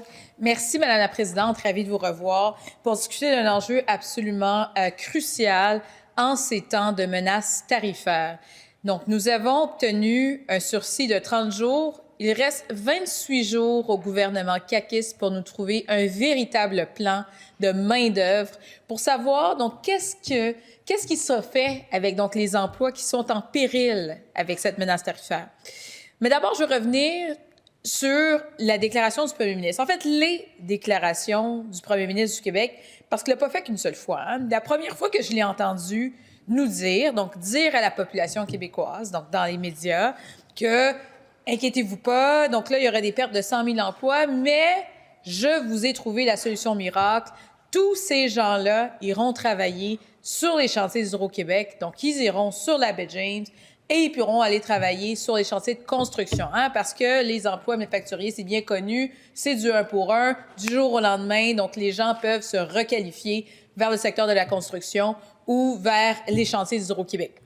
La première fois que j'ai entendu ça, Madame la Présidente, je me suis dit, ce sont des exemples, c'est une erreur, c'est une façon, c'est une maladresse, hein, on le sait parfois. Donc, il y a certaines maladresses qui sont effectuées par le gouvernement lorsqu'il y a des prises de parole, particulièrement par le premier ministre. Mais ensuite, il l'a répété une deuxième fois, puis il l'a répété une troisième fois. Et là, ce que j'ai constaté, c'est qu'en fait, c'est pas une maladresse, Madame la Présidente, ce ne sont pas des exemples parmi tant d'autres, c'est le véritable plan qu'a concocté la CAQ pour requalifier les travailleurs qui seraient potentiellement donc, touchés par la menace tarifaire du président des États-Unis, Donald Trump. Je dis, là, j'ai dû prendre un pas de recul, Madame la Présidente, parce que là, je me suis demandé, comment se fait-il que le premier ministre en soit arrivé à ce plan-là? Comment ça se fait qu'il se soit dit, moi, j'ai le secteur manufacturier ici qui est angoissé, qui regarde ce qui se passe, qui exportent, et on le sait, nos exportations, c'est à 70 % donc aux États-Unis, hein? Donc pour nos entreprises qui exportent. Donc, et là, qui se disent, OK, qu'est-ce qui va se passer avec nous? Que la première chose que le premier ministre leur dise, que le premier message qui leur soit transmis, c'est « Moi, je vais vous prendre vos travailleurs, puis je vais les envoyer sur ces différents chantiers-là. » Et là, j'ai besoin d'expliquer donc quelque chose aux gens qui nous écoutent, Madame la Présidente, parce que c'est pas anodin hein, que ce sont les exemples que le premier ministre nous a donnés. C'est pour ça que je me suis dit, bon, la première fois, je vais laisser passer. La deuxième et la troisième fois, je me dis, ça, c'est le plan concret. Parce qu'au-delà de se dire, OK, ben là, on a une solution miracle pour tout, on va accélérer les chantiers d'Hydro-Québec, clairement, on va pouvoir mettre ça en place tout de suite du jour au lendemain. Mais j'ai gratté un petit peu, puis je me suis dit, hey, est-ce que ça se peut que le gouvernement se dise qu'il ait trouvé sa solution miracle aux enjeux de pénurie de main-d'œuvre qui vit dans ces deux industries? Et ça que je prends un pas de recul, Madame la Présidente. Parce que vous m'avez vu me lever, parfois même en débat de séance, en débat de fin de séance, pour questionner le gouvernement sur sa stratégie main-d'œuvre. On le sait, le gouvernement a lancé à la fin du dernier mandat l'opération main-d'œuvre avec des cibles de recrutement dans le secteur de la construction. Et à l'occasion, j'ai questionné la ministre de l'Emploi en disant « c'est parce que vous n'êtes pas en train de les atteindre, ces cibles-là. On ne voit pas donc l'ombre d'une idée pour parvenir à atteindre ces cibles-là. » Il y a le projet de loi 51, j'étais là-dessus. Moi, j'étais en faveur du principe du projet de loi, mais aussi ce que j'avais dit au ministre lors de l'étude détaillée, c'est bien beau, mais en fait, il faudrait aller encore plus loin parce que la mobilité de la main-d'œuvre, les entraves sont très, très fortes et on n'y arrivera pas avec le projet de loi qui nous a été présenté. C'est une avancée, certes, mais insuffisante pour répondre aux besoins. Puis c'est pas ça qui va nous aider à recruter. Les formations accélérées. Combien de fois j'ai dû me lever en période de questions, en chambre, lors donc de débats comme celui-ci, pour demander au gouvernement, en fait, pour souligner les incohérences dans ces programmes de formation accélérée, où ce qu'on voyait, c'est que des gens étaient payés, et je l'ai fait aussi donc lors de l'étude des crédits budgétaires, puis des gens étaient payés parfois pour réparer donc leur propre cabanon, qui allaient chercher donc des compétences pour ne pas travailler dans l'industrie de la construction. Et manifestement, dans les dernières semaines, donc avant les fêtes, le gouvernement a tiré la plug sur ces programmes-là. Donc là, nous en sommes donc à une période de menace tarifaire. Le premier ministre devrait envoyer un message rassurant à l'industrie manufacturière, aux industries exportatrices et leur dire, ben voilà, ma priorité des priorités, ben c'est de préserver les emplois dans votre milieu. Et j'aimerais savoir quel est le plan du gouvernement pour préserver ces emplois. Merci, Madame la députée. Maintenant, je cède la parole. Monsieur le ministre. Merci, Madame la Présidente. Bien, ça va me faire plaisir de répliquer à ce que je viens d'entendre, Madame la Présidente, parce que je vous avoue qu'il y a quelques propos qui ont été tenus par ma collègue de Bourassa-Sauvé qui m'ont fait dresser les cheveux sur la tête.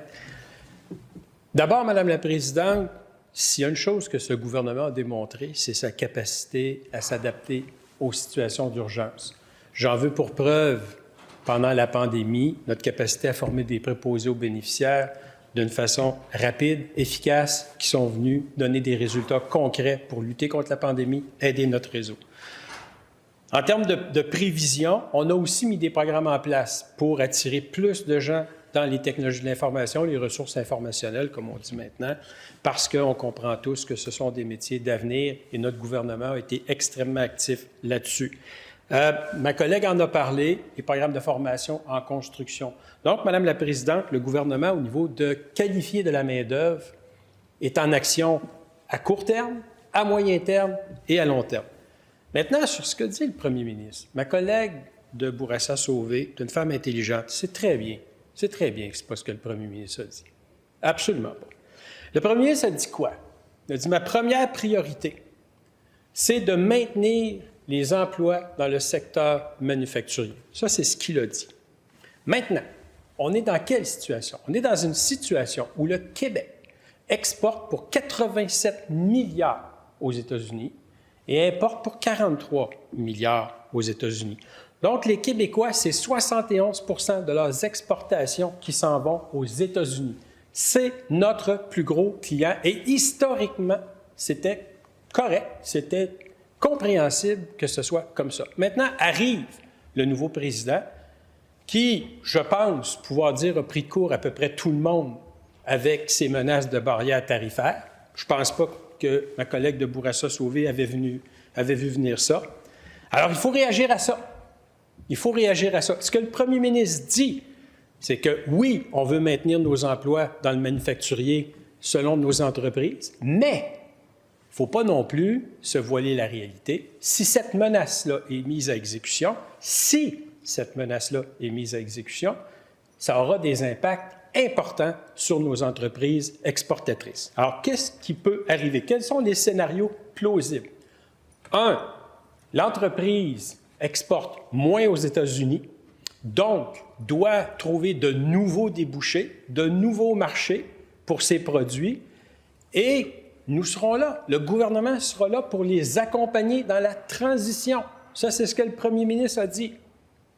Soit l'entreprise ne peut pas exporter ses produits vers d'autres marchés, devra trouver de nouveaux produits, de nouveaux débouchés. Et là, il y a une situation temporaire. Et encore là, le gouvernement sera là pour les accompagner, mais des mesures dans une situation temporaire. Troisième situation, l'entreprise n'exporte plus, doit diminuer sa production, ne trouve pas de nouveaux marchés, ne trouve pas de nouveaux débouchés, donc aura nécessairement besoin de moins de main-d'œuvre. Et ça pourrait être de façon permanente. Alors, ce que le premier ministre a dit, c'est que nous ne pouvons pas subventionner des emplois parce que l'entreprise n'aura pas de travail pour ces employés-là. Donc, dans ce cas-là, très précis, et je suis convaincu que ma collègue de Bourassa-Sauvé avait très bien compris ça, oui, on pourra offrir à ces employés-là de se requalifier et d'aller vers des secteurs où il y aura du travail. Le premier ministre a donné un exemple qui est les chantiers d'Hydro-Québec, qui évidemment va ouvrir beaucoup d'opportunités d'emploi. Donc, ça pourrait être une situation où ces employés-là qui doivent être qualifiés, qui doivent s'en aller vers un nouveau secteur, bien, il y aura des débouchés. Et Madame la Présidente, ce que nous avons dit, comme on l'a fait avec d'autres secteurs d'emploi, j'ai donné l'exemple des préposés aux bénéficiaires, nous pourrons aider ces employés-là à se requalifier. Une fois requalifiés, il y aura des débouchés parce qu'il y aura des projets, notamment, pas exclusivement, mais notamment ceux d'Hydro-Québec, qui pourront permettre à ces employés-là de se replacer dans des emplois, Madame la Présidente. C'est ça que le premier ministre a dit. Maintenant, des barrières tarifaires, il n'y en a pas. Le plan, il est là, mais on ne mettra pas nos cartes sur la table avant de savoir qu'est-ce que les Américains vont faire, parce que 87 milliards, c'est encore ça le meilleur plan. Merci, Monsieur le ministre. Maintenant, je cède la parole à Madame la députée. Madame la Présidente, 28 jours. Il nous reste 28 jours pour entendre de la part du gouvernement caquiste un plan sérieux. Ce que je viens d'entendre, Madame la Présidente, ce n'est pas l'ombre du début d'un plan sérieux pour replacer donc la main-d'œuvre. Ça, c'est la première des choses, Madame la Présidente. L'autre chose, moi, ce que je déplore, c'est qu'à la première occasion, première soirée, la première fois que le premier ministre du Québec s'adresse à la nation, s'adresse au peuple, plutôt que de se faire rassurant, bien, il se dit, ah ben voilà, moi j'ai trouvé une solution. Donald Trump m'a mis sur un plateau d'argent la solution au problème que j'arrivais pas à régler. Le programme de main-d'œuvre dans le secteur de la construction, la CAQ n'arrivait pas à la régler. On l'a questionné maintes et maintes fois là-dessus. Le plan d'action d'Hydro-Québec 2035 requérant 35 000 travailleurs par année. Combien de fois on a demandé au gouvernement quel est votre plan pour y parvenir? Il n'y en avait pas.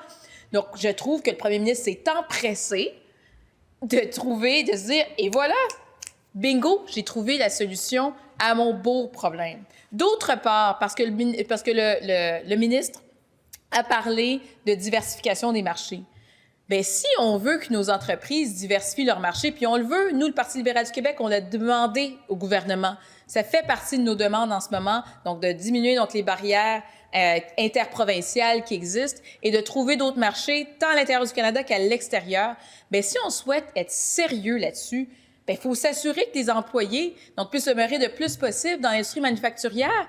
S'ils quittent par milliers, Madame la Présidente, est-ce que vous pensez sérieusement que ce sont des employés qui reviendront comme par magie dans l'industrie manufacturière, qui seront capables de l'aider à trouver donc d'autres marchés d'exportation?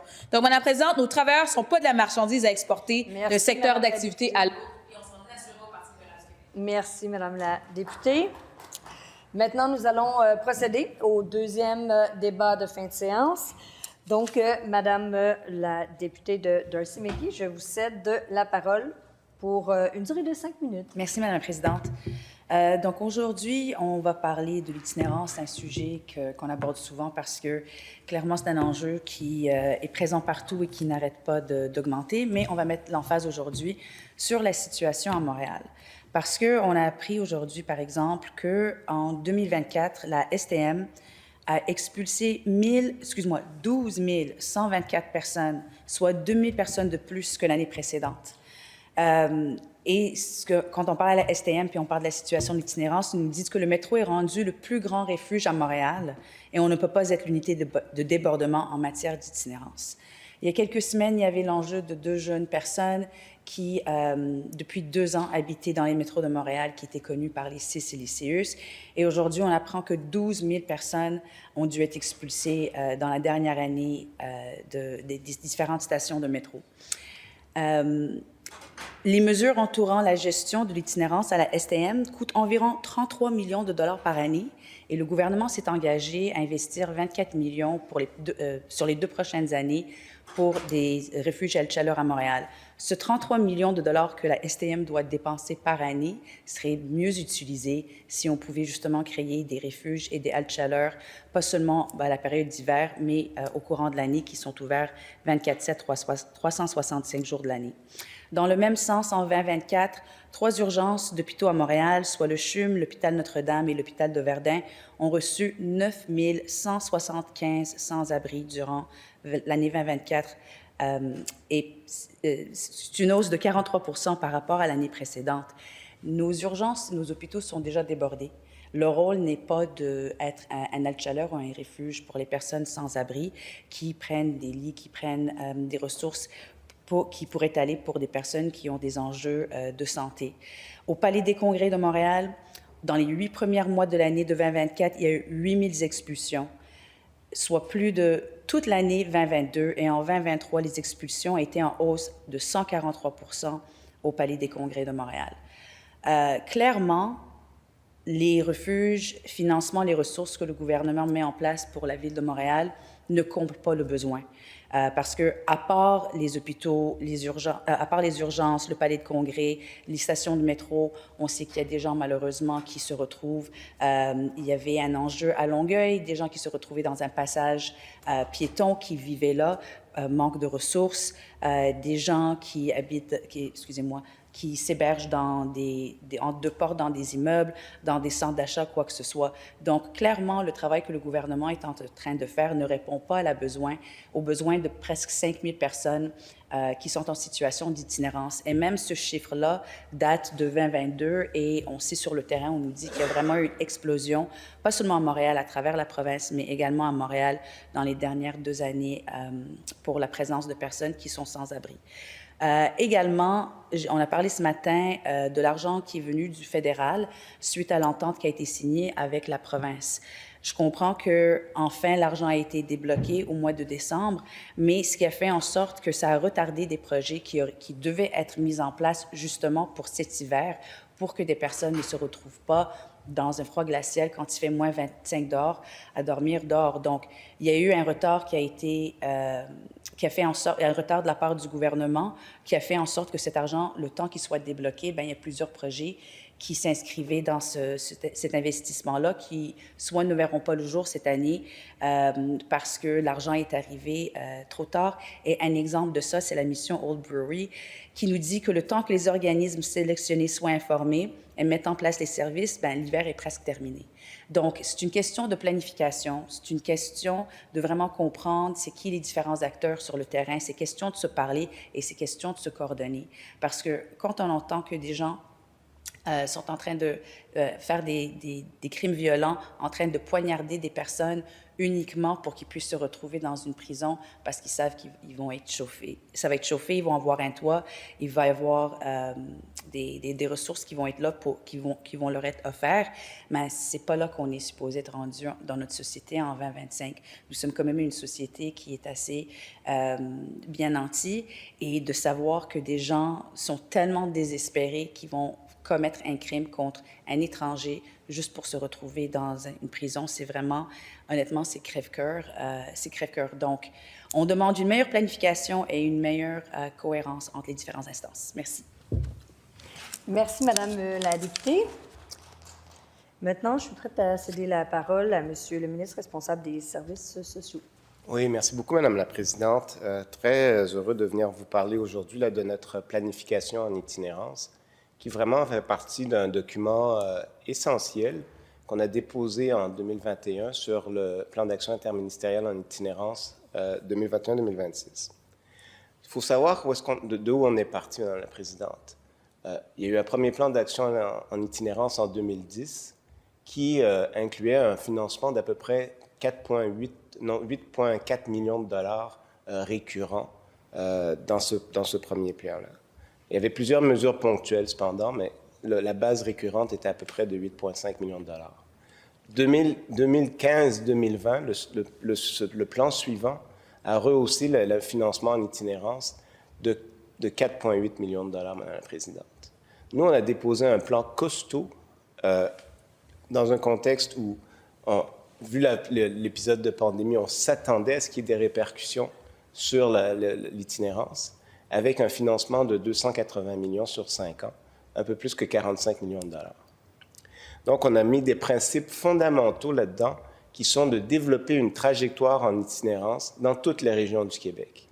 J'insiste beaucoup sur toutes les régions du Québec parce qu'un des principes de base, c'est que c'est plus facile de se rétablir dans sa région et de réintégrer la société dans sa communauté. Auparavant, souvent, même sur la Rive-Sud, que vous connaissez bien, on envoyait soit les gens à Longueuil, soit à Montréal, plusieurs régions les envoyaient vers Québec. Et là, c'est très difficile parce que ces individus-là ne connaissent personne, ne connaissent pas les ressources, etc. Donc, moi, j'ai traversé tout le Québec à développer des ressources. Partout, les gens levaient la main. Je vais vous donner quelques exemples. La petite municipalité de Baie-Saint-Paul, 7300 habitants, nous ont demandé de l'aide en itinérance. On a créé une mini-maison avec eux pour que les gens puissent se rétablir et réintégrer la société là-bas. Dolbeau, population de 13 000 habitants, Madame la Présidente, ils étaient inquiets de la hausse de l'itinérance dans cette région-là. On a créé un refuge pour venir en aide à cette population-là. Il y a eu des situations un peu particulières comme Trois-Rivières, par exemple, où il y avait vraiment une hausse importante de l'itinérance. Eux, ils nous ont demandé d'ajouter 2 refuges à leur trajectoire. On a été au rendez-vous, Madame la Présidente. On a ajouté 2 refuges cette année et le maire de Trois-Rivières était extrêmement content. Gatineau, on connaît la situation à Gatineau, un autre endroit où l'itinérance a explosé. Ils sont venus avec un projet un peu différent où l'industrie privée est venue aider avec des tentes qu'ils ont installées, le projet Transition Québec. Encore une fois, notre gouvernement, avec la ministre de l'Habitation, ministre des Affaires municipales, on a été au rendez-vous et Transition Québec s'est développé. Donc, Madame la Présidente, le premier message, c'est que nous, on a développé des ressources en itinérance partout au Québec, des ressources qui sont ouvertes 24 heures par jour, 7 jours par semaine, 12 mois par année, alors qu'avant, on parlait seulement de mesures hivernales. Maintenant, Montréal. Montréal, également, on a augmenté de beaucoup les ressources, Madame la Présidente. Cette année seulement, c'est 93 millions de dollars qui vont pour la Ville de Montréal, quand on combine notre plan d'action interministériel et l'initiative fédérale vers un chez-soi. On a doublé le nombre de refuges, on les a ouverts 24/7, et on a ajouté des ressources en logement de transition pour accompagner les gens et les aider à sortir de l'itinérance. Ce qu'il faut comprendre, puis quand on écoute les gens qui travaillent dans les organismes communautaires, c'est ce qu'ils nous disent. Actuellement, il y a des gens qui sont dans les refuges, qui sont là depuis la pandémie, qui sont prêts à réintégrer un logement, mais qui ont besoin de ce soutien résidentiel, de cet accompagnement pour le faire. Donc, nous, ce qu'on cherche, c'est vraiment de développer avec les municipalités et les organismes communautaires du logement supervisé. Et ça, on travaille beaucoup là-dessus. C'est ce que je disais pendant la période de questions.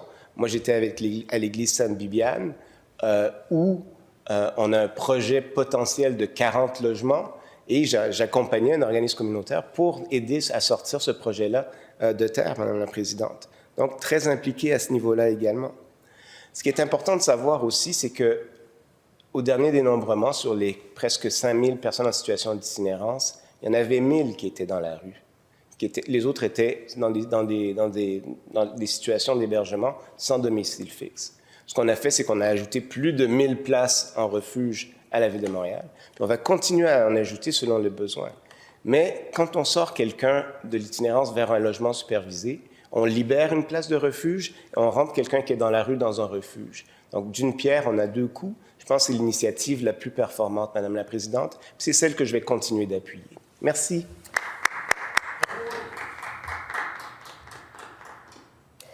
Merci, Monsieur le ministre. Maintenant, je cède la parole à Madame la députée de Darcy-McGee pour son droit de réplique de 2 minutes. Merci, Madame la Présidente. Un des exemples que le ministre a cité, les 2 refuges qui ont été ouverts à Trois-Rivières, il a fallu que le maire de Trois-Rivières écrive une lettre ouverte adressée au ministre pour qu'il soit d'accord pour ouvrir les 2. Donc, on apprécie que, en fin de compte, ça a été fait, mais c'était pas... il y a du travail qui a été fait derrière ça par les élus municipaux. Le ministre nous parle du plan de lutte contre l'itinérance de 2021-2026. Nous sommes en 2025 et le visage de l'itinérance a énormément changé dans les dernières années suite à la pandémie, suite aux hausses de la coût de la vie et surtout aux crises du logement.